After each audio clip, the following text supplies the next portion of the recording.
네, 오늘도 네 분과 함께하겠습니다. 오윤성 순천향대 경찰행정학과 교수, 전지현 변호사, 최단비 변호사, 그리고 김단비 취재팀장이 나와 있습니다. 어서 오세요. 안녕하세요.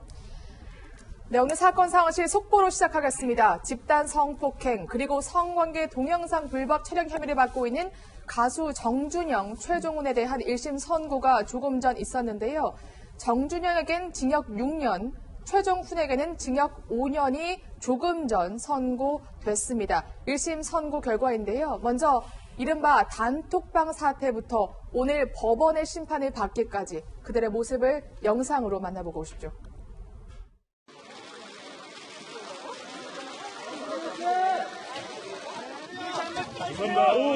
밀죠. 한번 인정하십니까? 한번 낮춰. 정말 죄송합니다. 저는 용서받을 수 없는 범죄를 저질렀습니다. 제가 저지른 것에 평생 반성하면서 살아가겠습니다. 피해자들한테 하고 싶은 말 없으십니까? 죄송합니다. 왜 형을 부인하셨습니까? 피해자들한테 하고 싶은 말 없습니까? 마지막으로 한마디 부탁드립니다. 죄송합니다.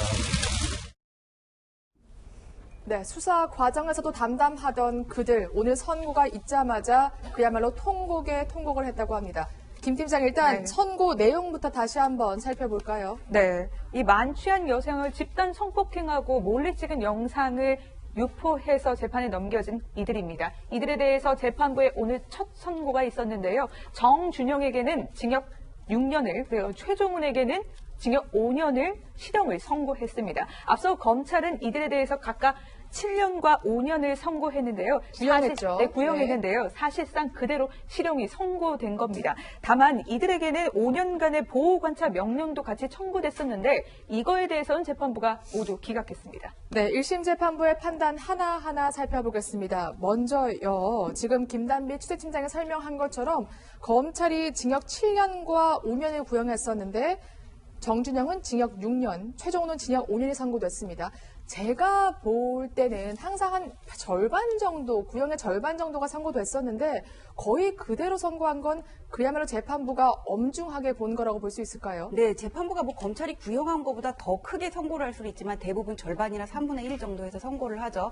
근데 구형량이 그대로 선고가 됐다는 거는 검찰이 그 기소한 죄가 대부분 유죄로 인정이 됐다, 그렇게 볼 수 있어요. 그리고 6년, 5년 나왔는데 대법원 양형 기준에 따르면은 강간의 경우 피해자가 여러 명인 경우에는 형이 가중돼서 최대 7년까지 선고할 수 있도록 그렇게 돼 있습니다. 네. 그다음에 다음에 이 재판에서 쟁점이 됐던 거는 우리가 이 사람들의 범행을 알게 된 거는 정준영의 폰에서 카톡 대화 내용이 공개되면서 나온 거잖아요. 네. 그래서 이 카톡 대화 내용을 증거로 인정할 수 있을 것인지 그 부분이 쟁점이 돼 있는데 이렇게 증인이 누가 이렇게 재판부에 가서 직접 얘기를 안 하고 카톡 대화 내용이라든지 출력 문건이라든지 한 단계 거쳐서 재판부에 제출되는 거를 전문 증거라 그래서 이런 증거의 경우에는 일단 이게 위법하게 수집한 증거인지 다음에 전문 증거로서의 증거 능력을 갖췄는지를 보게 돼요. 근데 정준영 측에서는 이걸 가지고 그 휴대폰 수리 업체에서 돌려달라 그랬음에도 동의를 받지 않고 박모 변호사에게 제출한 거는 위법이다 이렇게 주장을 했지만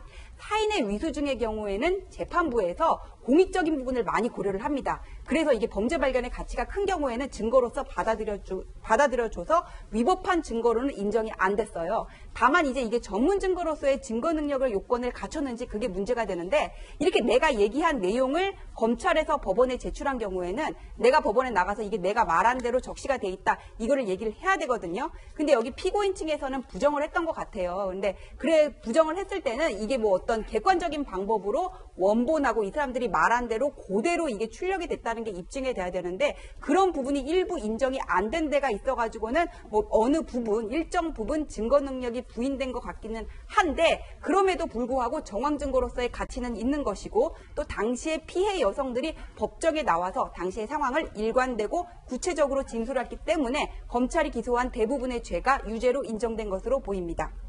네.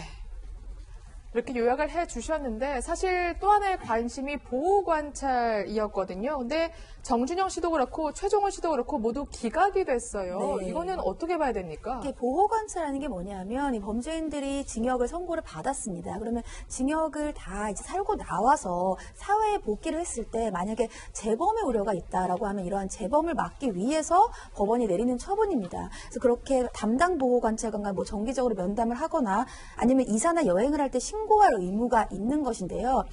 말씀드린 것처럼 보호관찰이 필요한 이유가 재범의 위험성이 있기 때문이에요. 네. 검찰은 이들이 반성하는 모습을 보이지 않았기 때문에 재범의 위험성이 있고 그러니까 보호관찰이 선고돼야 된다라고 주장한 반면에 이들의 변호인은 깊이 반성하고 있다. 그렇기 때문에 재범의 우려가 있다라고 보기 힘들다라고 주장을 했고요. 오늘 법원이 보호관찰을 기각을 하면서 보호관찰을 선고한 사람들 이외에는 재범의 우려가 없다라는 이유를 들어서 보호관찰을 선고하지 않았습니다. 그렇군요. 재범 가능성이 가장 중요하군요. 사실 이러한 법원의 선고가 있자 최종훈 씨, 정준영 씨는 통곡을 하고 눈물을 흘렸다고 하는데 교수님, 이제서야 자신들이 어떠한 일을 저지른 건지 깨달은 건가요?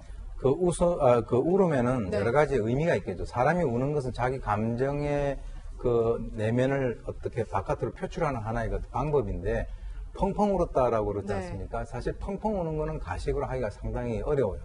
그러니까 이제 저희가 한번 그 내면을 한번 들여다보면 아까 말씀하셨던 자기들이 얼마나 엄청난 죄를 저질렀느냐라고 하는 것에 대한 어떤 자각이 될 수도 있고 또 이제 이번에 1심의 결과가 경찰의 구형을 거의 지금 재판부에서는 받아들이지 않았습니까? 네. 그렇게 된다면 앞으로 2심을 또 지나가지고 마지막까지 가는 그 길이 앞으로 굉장히 험난하겠다라고 아마 본인들이 느꼈을 수도 있고요.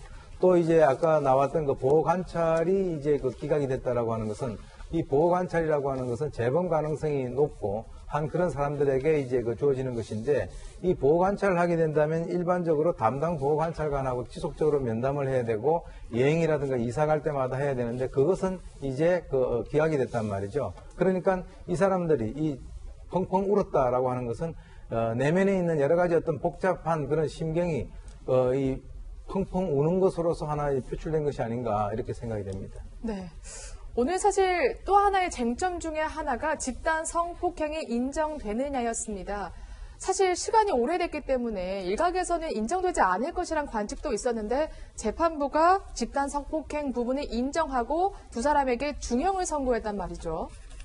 네, 이제 그것과 관련해 가지고는 네. 이제 카톡 대화방에 어느 정도 그 당시의 정황을 짐작할 수 있는 얘기들이 다 있었단 말이에요. 그다음에 그 당시에 피해 여성들이 거기에 어떻게 가게 됐는지, 그 가게 된 경위들은 그 여성과 뭐 정준영이나 최종훈 씨와 주고받은 카톡 대화 내용을 보면 알 수 있는 거잖아요. 가게 된 경위, 그다음에 내가 언제 잠이 깼는지, 거기를 어떻게 나왔는지 이런 진술들이 다 있었던 것 같아요. 근데 이게 만약에 피해자가 한 사람이었으면은 뭐 신빙성이 떨어진다 그렇게 볼 수도 있겠지만 이런 것들이 계속 반복이 됐고 또 당시에 영상을 촬영해가지고는 배포한 흔적이 남아있다면 좀 부인하기가 어렵지 않았을까 그런 생각이 듭니다.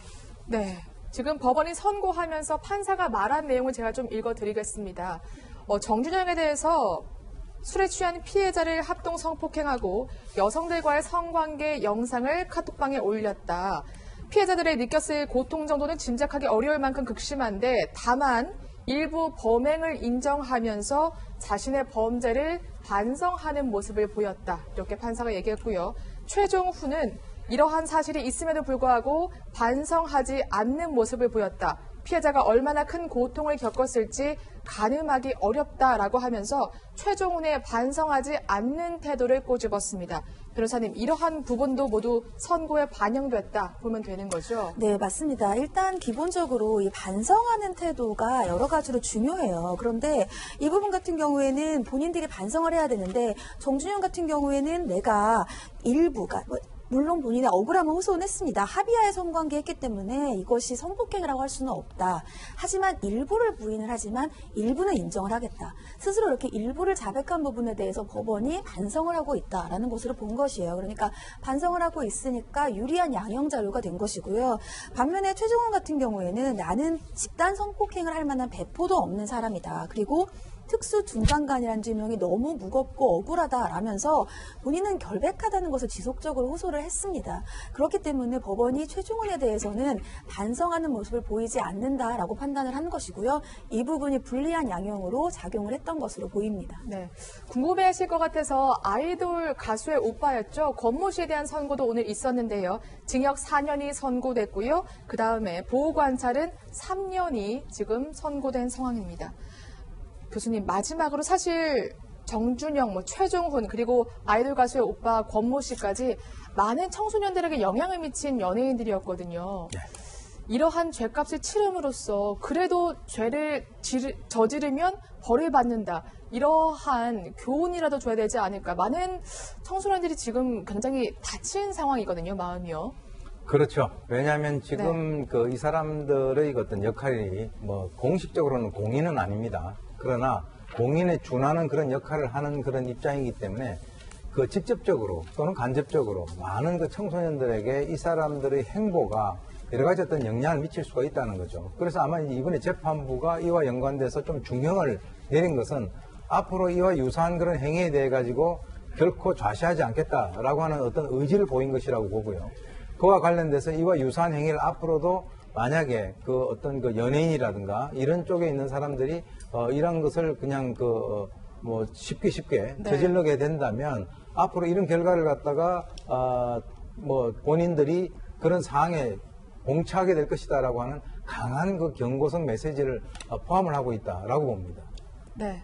다시 한번 말씀드리면 집단 성폭행 혐의까지 인정돼서 정준영 씨에겐 징역 6년, 최종훈 씨에겐 징역 5년이 선고됐습니다. 근데 선고가 나자마자 통곡을 하고 눈물을 흘렸다고 하는데요.